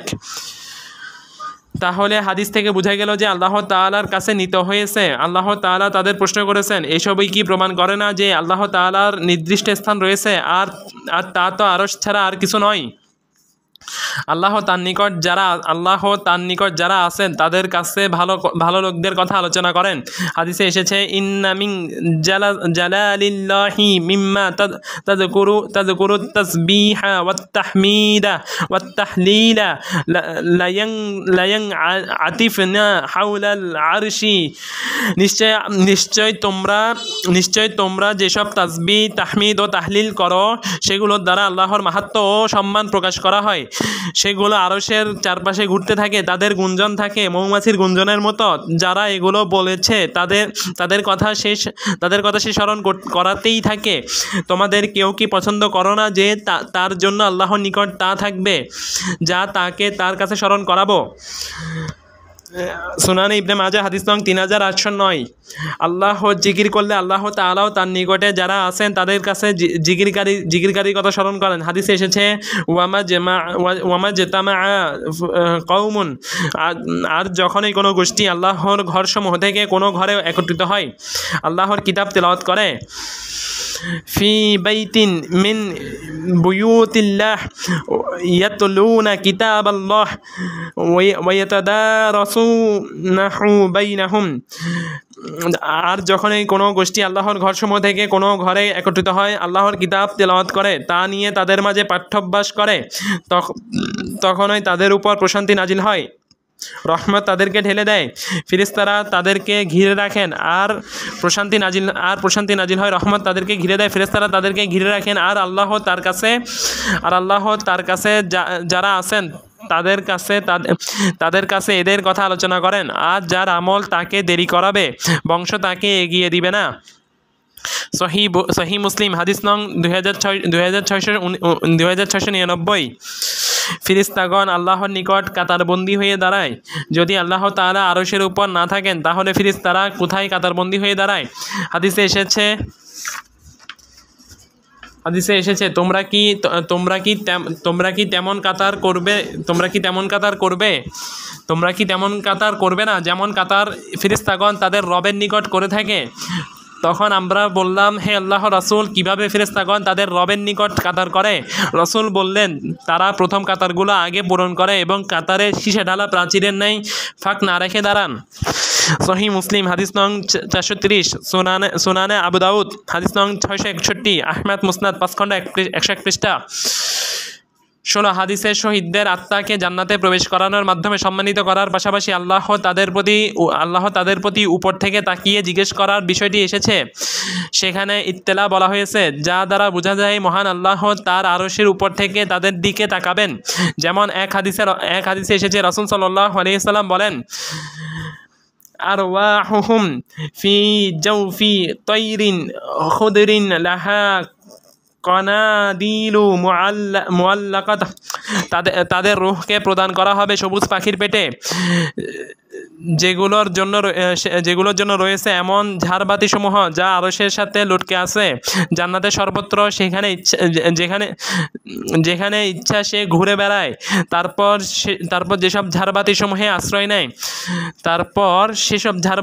আশ্রয় নেয় তাদের রব তাদের দিকে আরশের উপর থেকে দৃষ্টি দিয়ে বলেন, তোমাদের কি কোনো কিছু চাওয়ার আছে? সহিহ মুসলিম হাদিস নং 1887। ইবনে খুজাইমা বলেন, তারা আরবি ভাষা জানে, তারাই বুঝে। আরবিতে ইত্তেলা শব্দ দিয়ে উপর থেকে নিচের দিকে তাকানোকে বোঝানো হয়। ইবনে খুজাইমা আর তাওহীদ পৃষ্ঠা 381। অন্য হাদিসে এসেছে, আন মাসরুকিন ক্বালা সাআলনা আবদাল্লাহ বিনি মাসউদিন আন হাযিহিল আয়াতি ওয়ালা তাহসাবান্নাল্লাযীনা কুতিলু ফি সাবিলিল্লাহি আমওয়াতাম বাল আহইয়াউন ইনদা রাব্বিহিম ইউরযাকুন। সূরাতুল আল ইমরান। فقال أما إن قد سألنا عن ذلك فقال أرواحكم في جوف طير خضر। মাসরুক রাহিমাহুল্লাহ থেকে বর্ণিত, তিনি বলেন, আমি আব্দুল্লাহ ইবনে মাসউদ রাদিয়াল্লাহু আনহুকে এই আয়াতটি সম্পর্কে জিজ্ঞেস করলাম, যাতে আল্লাহ তাআলা বলেন, যারা আল্লাহর রাস্তায় নিহত হয়েছে তাদেরকে মৃত মনে করো না, বরং তারা জীবিত। তারা তাদের রবের নিকট থেকে জীবিকা প্রাপ্ত। সূরা আল ইমরান আয়াত 179, আয়াত 169। আব্দুল্লাহ ইবনে মাসউদ রাদিয়াল্লাহু আনহু বলেন, আমি এই আয়াত সম্পর্কে রাসূলুল্লাহ সাল্লাল্লাহু আলাইহি ওয়াসাল্লামকে জিজ্ঞেস করলে তিনি বললেন, তাদের রূহসমূহ সবুজ পাখির উদরে রক্ষিত থাকে, যা আরশের সাথে ঝুলন্ত দ্বীপাধারে বাস করে। জান্নাতের সর্বত্র তারা যেখানে চায় সেখানে বিচরণ করে। অবশেষে সে দ্বীপাধারগুলোতে ফিরে আসে। সহিহ মুসলিম হাদিস নং 1887। হাদিসের উক্তি সাআলনা আন যালিকা দ্বারা ব্যবহৃত যাকে প্রশ্ন করা হয়েছে আর তিনি হলেন নবী সাল্লাল্লাহু আলাইহি ওয়াসাল্লাম। তার সম্পর্কে জ্ঞাত থাকার কারণে তার নাম এখানে উল্লেখ করা হয়নি, যেমনটি ইবনুল কাইয়িম রাহিমাহুল্লাহ তাহজিবুস সুন্নাহ 3 খণ্ড 374 পৃষ্ঠাতে বলেছেন। অতঃপর তিনি দীর্ঘ হাদিসটি উল্লেখ করেন। 17 আরশের ছায়ায় হাসরের দিন মানুষের অবস্থান। আরশকে ও আরশের ছায়াকে আল্লাহ তাআলা তার নিজের দিকে সম্পৃক্ত করা প্রমাণ করে তিনি আরশের উপরে। এ ব্যাপারে বেশ কিছু হাদিস রয়েছে, যেমন আবু হুরায়রা রাদিয়াল্লাহু আনহু বর্ণিত হাদিসে এসেছে, তিনি বলেন, قال رسول الله صلى الله عليه وسلم سبعة يذلهم الله في ظله يوم لا ظل إلا ظله وساق الحديث। রাসূলুল্লাহ সাল্লাল্লাহু আলাইহি ওয়াসাল্লাম বলেছেন, যেদিন আল্লাহর রহমতের ছায়া ছাড়া আর কোনো ছায়া থাকবে না, সেদিন 7 ব্যক্তিকে আল্লাহ তার নিজের আরশের ছায়ায় আশ্রয় দিবেন। অতঃপর তিনি হাদিসের অবশিষ্টাংশ উল্লেখ করেন। মুত্তাফাকুন আলাইহি বর্ণনায় মালিক হাদিস নং 14, মুসলিম হাদিস নং 1031, বুখারী হাদিস নং 660। হাদিসের উক্তি ফি জিল্লাহি অর্থাৎ আরশের ছায়া তলে। অপর হাদিসে এসেছে আবু হুরায়রা রাদিয়াল্লাহু আনহু থেকে বর্ণিত, তিনি বলেন রাসূলুল্লাহ সাল্লাল্লাহু আলাইহি ওয়াসাল্লাম বলেছেন, কিয়ামতের দিন আল্লাহ বলবেন, আমার মহত্বের কারণে একে অপরের প্রতি ভালোবাসা স্থাপনকারীরা কোথায়? আজ আমি তাদেরকে আমার বিশেষ ছায়া প্রদান করব। আজ এমন দিন যেদিন আমার ছায়া ব্যতীত অন্য কোনো ছায়া নেই। সহি বর্ণনায় মালিক হাদিস নং 13, সহি মুসলিম হাদিস নং 2566। অপর হাদিসে এসেছে আনিল ইরবাদি বিন সারিয়াত রাদিয়াল্লাহু আনহু قال رسول الله صلى الله عليه وسلم قال الله عز وجل المتحابون بجلالي في ظل عرشي يوم لا ظل إلا ظلي। ইরবাদ ইবনে সারিয়া রাদিয়াল্লাহু আনহু থেকে বর্ণিত, তিনি বলেন রাসূলুল্লাহ সাল্লাল্লাহু আলাইহি ওয়াসাল্লাম বলেছেন, মহান আল্লাহ বলেছেন, আমার মহত্বের কারণে একে অপরের প্রতি ভালোবাসা স্থাপনকারীদেরকে সেদিন আমি আমার আরশের ছায়া প্রদান করব, যেদিন আমার ছায়া ব্যতীত অন্য কোনো ছায়া থাকবে না। হাসান বর্ণনায় ইমাম আহমদ হাদিস নং 17158, তাবারানি আল মুজামুল কাবির 8 খণ্ড 258 পৃষ্ঠা। অন্য হাদিসে এসেছে আন মুআয ইবনে জাবালিন রাদিয়াল্লাহু আনহু قال سمعت رسول الله صلى الله عليه وسلم يقول قال الله تبارك وتعالى وجبت محبتي للمتحابين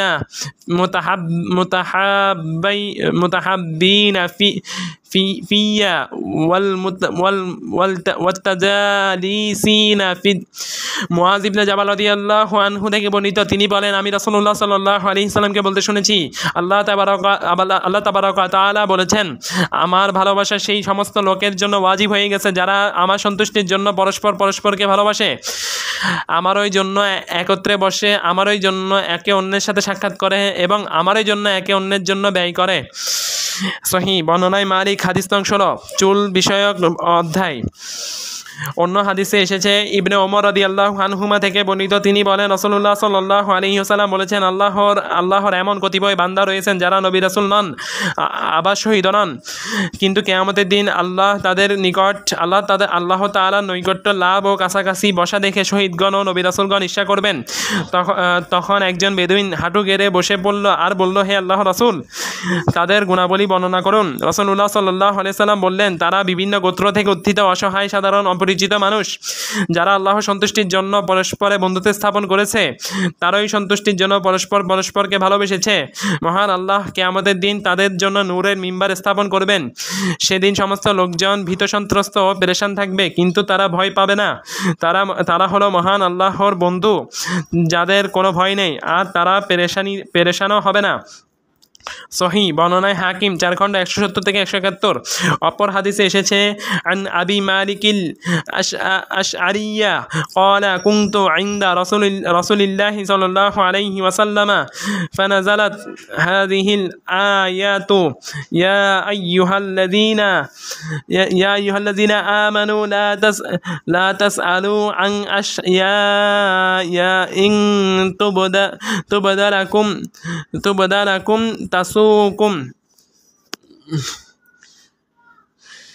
আবু মালিক আল আশআরি রাদিয়াল্লাহু আনহু থেকে বর্ণিত, তিনি বলেন, আমি এই আয়াত নাজিল হওয়ার পর রাসূলুল্লাহ সাল্লাল্লাহু আলাইহি সাল্লামের কাছে ছিলাম। ইয়া আইয়ুহাল্লাযীনা আমানু লা তাসআলু আন আশইয়া ইন তুবদা লাকুম তাসুকুম। হে মুমিনগণ, তোমরা এমন বিষয়াবলী সম্পর্কে প্রশ্ন করো না যা তোমাদের কাছে প্রকাশ করা হলে তা তোমাদেরকে পীড়া দিবে। সূরা আল মাইদা আয়াত 101।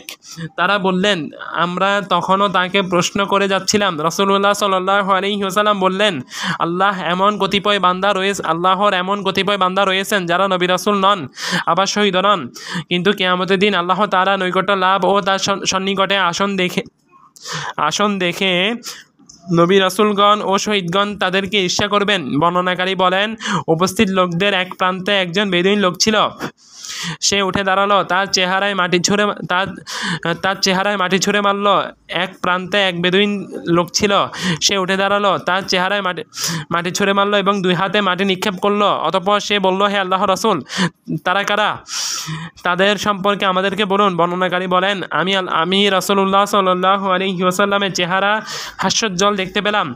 অতঃপর নবী সাল্লাল্লাহু আলাইহি ওয়াসাল্লাম বললেন, তারা বিভিন্ন দেশ, গোত্র, জাতির মধ্য থেকে আল্লাহর সেসব বান্দা যাদের মধ্যে রক্ত সম্পর্কে আত্মীয় না থাকা সত্ত্বেও পরস্পরের সাথে সম্পর্ক রাখে, যাদের মধ্যে দূরত্ব সম্পর্কিত আত্মীয়তা সম্পর্ক না থাকা সত্ত্বেও তারা পরস্পরের জন্য ব্যয় করে, তারা আল্লাহ সন্তুষ্টির জন্য পরস্পরকে ভালোবাসে। আল্লাহ তাদের চেহারা আলোকিত করবেন এবং রহমানের আরশের সামনে মণিমুক্তার মিম্বার স্থাপন করবেন। যেদিন সমস্ত লোকজন আতঙ্কে থাকবে কিন্তু তারা আতঙ্কিত হবে না। লোকেরা ভীত সন্ত্রস্ত হবে কিন্তু তারা ভয় পাবে না। হাসান আব্দুর রাজ্জাক, হাদিস নং 20,324। আবদুল্লাহ ইবনে মুবারক আজ-জুহাদ, হাদিস নং 714। আহমদ আল মুসনাদ, হাদিস নং 22,906। অন্য হাদিসে এসেছে, আন আবি ইদরিস আইদিল্লাহ قال مر رجل فقمت إليه فقلت إن هذا حدثني بحديث رسول الله صلى الله عليه وسلم فهل سمعته? আবু ইদ্রিস আইজুল্লাহ রাহিমাহুল্লাহ থেকে বর্ণিত, তিনি বলেন, একবার এক ব্যক্তি আমার পাশ দিয়ে যাচ্ছিলেন। আমি তার কাছে গিয়ে বললাম, হে লোক, এ লোক অর্থাৎ মুআজ রাদিয়াল্লাহু আনহু আমাকে রাসূলুল্লাহ সাল্লাল্লাহু আলাইহি ওয়াসাল্লামের একটি হাদিস শুনিয়েছেন। আপনি কি তা রাসূলুল্লাহ সাল্লাল্লাহু আলাইহি ওয়াসাল্লাম থেকে শুনেছেন? তিনি অতিক্রমকারী বলেন, তিনি আমাকে সঠিক হাদিস ব্যতীত অন্য কিছু শোনাবেন না। অতঃপর আমি তাকে শোনালাম। তিনি অতিক্রমকারী বলেন, আমি এই হাদিস রাসূলুল্লাহ সাল্লাল্লাহু আলাইহি ওয়াসাল্লাম থেকে আরো উত্তমভাবে শুনেছি। অর্থাৎ আল্লাহ সন্তুষ্টির জন্য পরস্পরে ভালোবাসা স্থাপনকারীগণকে আল্লাহর আরশের নিচে ছায়া দিবেন, যেদিন তার ছায়া ব্যতীত আর কোনো ছায়া থাকবে না। আমি মুআজ রাদিয়াল্লাহু আনহু বললাম, আল্লাহ আপনাকে রহম করুন, এর চেয়ে উত্তম কি? তিনি বলেন, আমি রাসূলুল্লাহ সাল্লাল্লাহু আলাইহি ওয়াসাল্লামকে মহান আল্লাহ থেকে বলতে শুনেছি, তিনি বলেছেন, আমার ভালোবাসা সেই সকল লোকের জন্য ওয়াজিব হয়ে গেছে যারা আমার সন্তুষ্টির জন্য পরস্পরকে ভালোবাসে, আমারই জন্য একত্রে বসে আমারই জন্য একে অন্যের সাথে সাক্ষাৎ করে এবং আমারই জন্য একে অন্যের জন্য ব্যয় করে। তিনি সাল্লাল্লাহু আলাইহি ওয়াসাল্লাম কোন দুটি আগে বলেছেন তা আমার জানা নেই। আমি বললাম, আল্লাহ আপনার উপর রহমত বর্ষণ করুন। আপনি কে? তিনি বললেন, আমি উবাদা ইবনে সামিত। সহিহ বর্ণনায় হাকিম 4 খণ্ড 169 পৃষ্ঠা। আহমদ, হাদিস নং 22,002। 18 রব্বুল আলামিন প্রথম আসমানে অবতরণ করেন, যা প্রমাণ করে যে আল্লাহ তাআলা তার আরশের উপরে আছেন। সেখান থেকেই যেভাবে অবতরণ করা তার জন্য উপযোগী সেভাবে তিনি অবতরণ করেন। যেমন আবু হুরায়রা রাদিয়াল্লাহু আনহু বর্ণিত হাদিসে এসেছে, ইয়ানজিলু রাব্বুনা তাবারাকা ওয়া তাআলা কুল্লা লাইলাতিন ইলাস সামাঈদ দুনিয়া হিনা يبقى ثلث الليل آخر يقول من يدعوني فأستجيب له من يسألني فأعطيه من يستغفروني فأغفر له। আমাদের বরকতময় ও মহান রব প্রতি রাতে দুনিয়ার আকাশে নেমে আসেন। যখন রাতের 1/3 বাকি থাকে বলতে থাকেন, এমন কেউ আছে যে আমাকে ডাকবে আর আমি তার ডাকে সাড়া দিব? এমন কেউ কি আছে আমার কাছে চাইবে আর আমি তাকে তা দিব?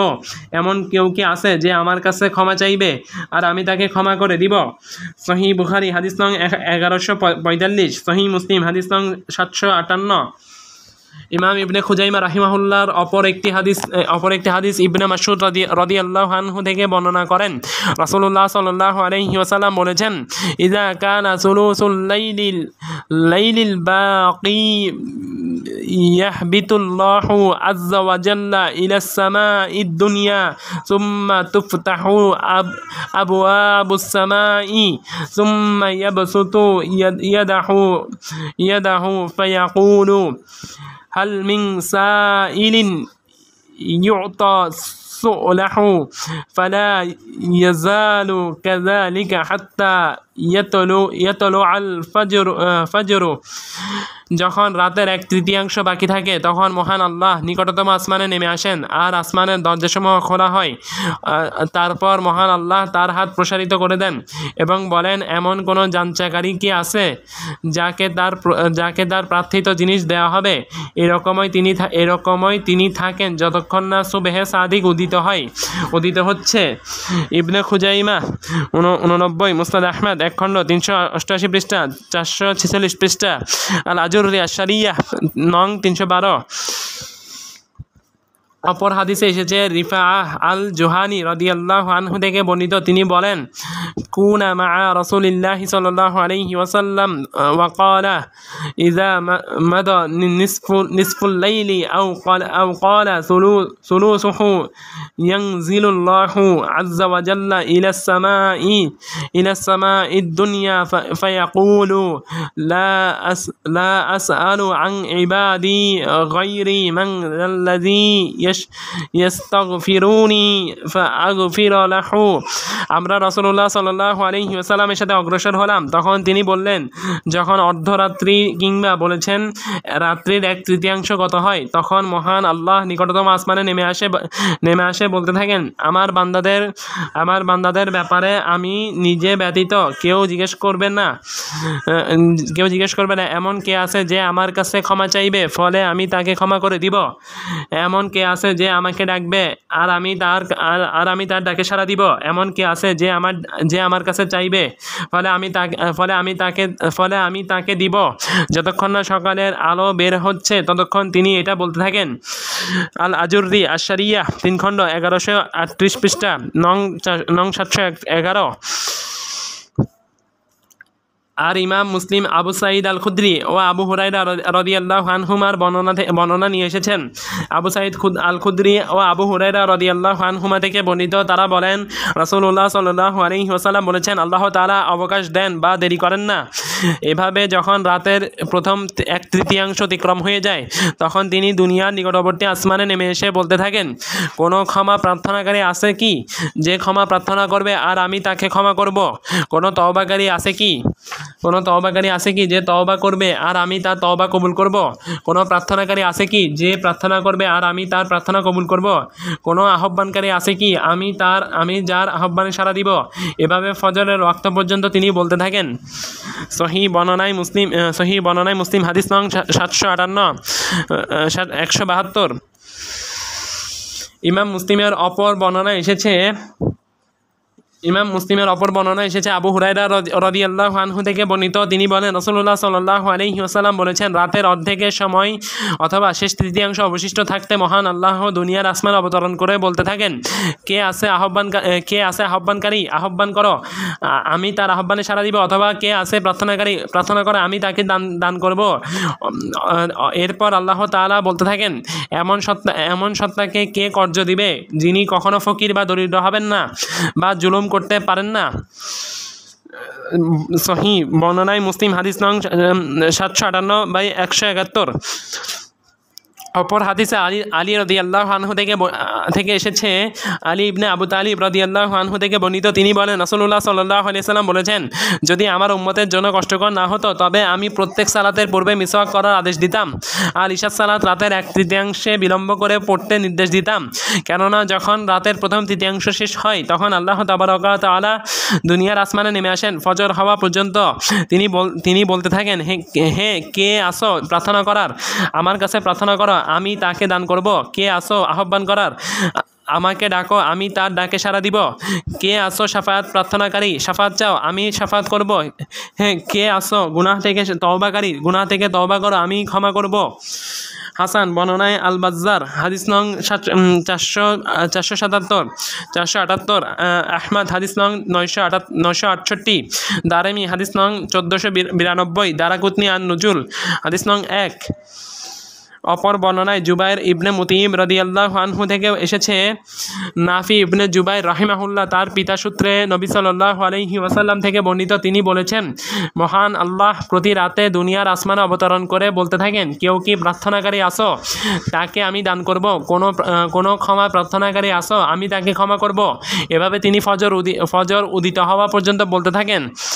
সহিহ আহমদ হাদিস নং 16745, আল বাজ্জার কাশফুল আস্তার হাদিস নং 3152, আবু ইয়ালা হাদিস নং 740।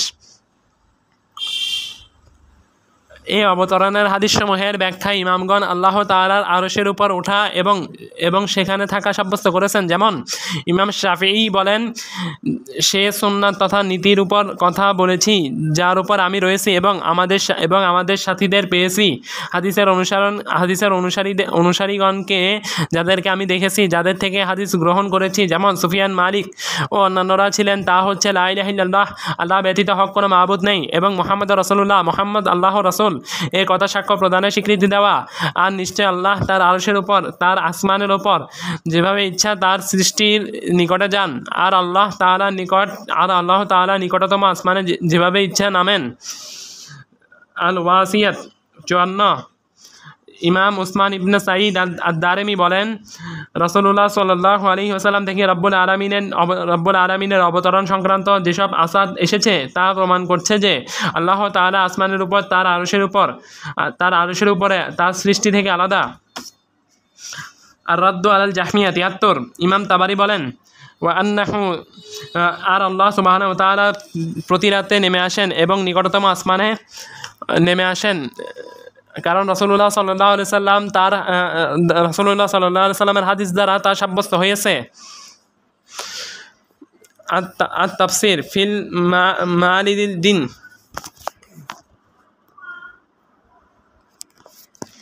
আত-তাফসীর ফি মালিমিদ্দিন 136। ইমাম আবুল হাসান আল আশআরি বলেন, আর যে জিনিস তাকিদ দিচ্ছে যে আল্লাহ তাআলা তার উপরে সমুন্নত, অন্য কিছুর উপর নয়, তার প্রমাণ যা হাদিস বর্ণনাকারীগণ রাসূলুল্লাহ সাল্লাল্লাহু আলাইহি ওয়াসাল্লাম থেকে বর্ণনা করেছেন। আর ইমাম আশআরি আল্লাহর অবতরণ করার হাদিস সনদ সহকারে 3 জন সাহাবী, জুবাইর ইবনে মুতাইম, আবু হুরায়রা ও রিফাআ আল জুহানি রাদিয়াল্লাহু আনহুম থেকে বর্ণনা করেছেন। আল ইবানা 110 থেকে 112। ইমাম ইবনে আবি জামানিন আল্লাহ তাআলা কর্তৃক প্রথম আসমানে অবতরণ করার হাদিসের ব্যাখ্যায় বলেন, এই হাদিস প্রকাশ করে দিচ্ছে যে মহান আল্লাহ তাআলা তার আরশের উপরে, আসমানের উপরে, জমিনে নয়, আর এটা আল্লাহর কিতাব থেকেও প্রকাশিত। তাছাড়া রাসূলুল্লাহ সাল্লাল্লাহু আলাইহি ওয়াসাল্লাম একাধিক হাদিস থেকেও তা প্রমাণিত। তারপর তিনি যেসব আয়াতসমূহ উল্লেখ করেন তা আল্লাহ তাআলা সর্বোচ্চ সত্তা হওয়াকে প্রমাণ করেছে। উসুলুস সুন্নাহ 133 থেকে 113 থেকে 114। ইবনে আব্দুল বার রাহিমাহুল্লাহ আল্লাহ তাআলা কর্তৃক শেষ রাতে প্রথম আসমানে নেমে আসার হাদিসের ব্যাখ্যায় বলেন, এই হাদিস সনদের দিক থেকে প্রমাণিত, বিশুদ্ধ সনদে বর্ণিত। হাদিস বিশারদগণ এটি বিশুদ্ধ হওয়ার ব্যাপারে দ্বিমত করেননি। এতে এটা প্রমাণিত হয় যে মহান আল্লাহ উপরে, আরশের উপরে, 7 আসমানের উপরে, আর তার জ্ঞান সব জায়গায়, যেমনটি আল জামাআত বলেছে।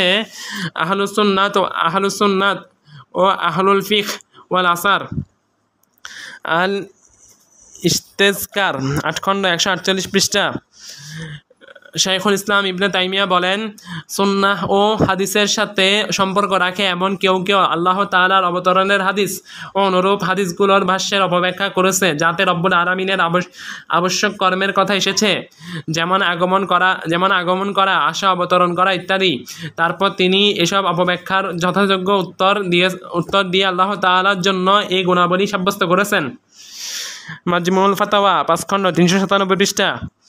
শাইখুল ইসলাম ইবনে তাইমিয়া রাহিমাহুল্লাহ ইবনে মান্দাহ রাহিমাহুল্লাহ কর্তৃক আল্লাহ তাআলার অবতরণ সংক্রান্ত হাদিসগুলোর বিভিন্ন বর্ণনা উল্লেখ করার পর বলেন, এ হচ্ছে আব্দুর রহমান ইবনে মান্দাহ যা বলেছেন তার সংক্ষিপ্ত রূপ। অবশ্য তিনি এই হাদিসের অপর বর্ণনাগুলো একত্রিত করেছেন এবং তার শব্দগুলো বর্ণনা করেছেন। যেমন রাসূলুল্লাহ সাল্লাল্লাহু আলাইহি ওয়াসাল্লামের বাণী, আমাদের রব প্রতি রাতে নিকটতম আসমানে অবতরণ করেন। যখন রাতের প্রথম 3 ভাগের 1 ভাগ গত হয় তখন তিনি বলেন, আমি রাজাধিরাজ, এমন কে আছে যে আমার কাছে চাইবে আর আমি তাকে দিব? এমন কে আছে যে আমাকে ডাকবে আর আমি তার ডাকে সাড়া দিব? এমন কে আছে যে আমার কাছে ক্ষমা চাইবে আর আমি তাকে ক্ষমা করে দিব?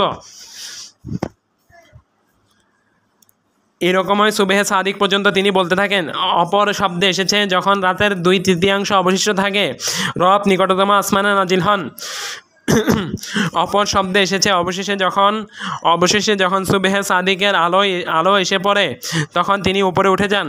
অপর বর্ণনা এসেছে আল্লাহ বলেন, আমার বান্দার ব্যাপারে আমি ব্যতীত আর কেউ জিজ্ঞাসা করবে না। কে এমন আছে যে আমার কাছে চাইবে আর আমি তাকে দিব? আমর ইবনে আবাসার বর্ণনায় এসেছে, নিশ্চয় রব রাতের মধ্যভাগে নেমে আসেন প্রথম আসমানে। মাজমুল ফাতাওয়া 5 খণ্ড 394 পৃষ্ঠা। তাহলে আমরা দেখতে পাচ্ছি যে আল্লাহ তাআলা অবতরণ করার হাদিসটি 3টি ভিন্ন ভিন্ন শব্দে অর্থ সহ সাব্যস্ত হলো। সেগুলো হচ্ছে নুজুল, হুবুত বা তাদাল্লি। 3টি শব্দের অর্থই হচ্ছে অবতরণ করা, নাজিল হওয়া, নিচে নেমে আসা। ইমাম মুহাম্মদ ইবনুল হাসান আশ-শাইবানি বলেন, এই হাদিসগুলো নির্ভরযোগ্য বর্ণনাকারীগণ বর্ণনা করেছেন। আমরা সেগুলোকে বর্ণনা করব, ঈমান আনবো, কিন্তু ব্যাখ্যা করব না। সাইয়েদ আল নাইশাপুরি আল হানাফি কিতাবুল ইতিকাদ আকিদাতুল ইমাম আবু হানিফা পৃষ্ঠা 170, জাহাবি আল আরবাইন ফি সিফাতি রাব্বিল আলামিন পৃষ্ঠা 70। এখানে ব্যাখ্যা করব না, দ্বারা ধরন বোঝানো হয়েছে। কারণ ঈমান আনার অর্থ হচ্ছে অর্থের উপর ঈমান আনা, যা এই ইমামের অন্য সিফাতের উপর করা বক্তব্য থেকে স্পষ্ট হয়ে গেছে। 5ম অধ্যায় 2য় পরিচ্ছেদ 18টি পয়েন্ট শেষ 124 পৃষ্ঠা পর্যন্ত রহমান আরশের উপর রয়েছেন বই থেকে। পর্ব নাম্বার 5.1, 5ম অধ্যায়ের পর্ব নাম্বার 6 আর কি, 2য় পরিচ্ছেদের প্রথম অংশ। 5ম অধ্যায়ের 2য় পরিচ্ছেদের প্রথম অংশ 18টি পয়েন্ট আলোচনা হয়েছে। আলহামদুলিল্লাহ। সুবহানাকাল্লাহুম্মা বিহামদিকা আশহাদু আল্লা ইলাহা ইল্লা আনতা আস্তাগফিরুকা ওয়া আতুবু ইলাইক। আসসালামু আলাইকুম ওয়া রাহমাতুল্লাহি ওয়া বারাকাতুহু।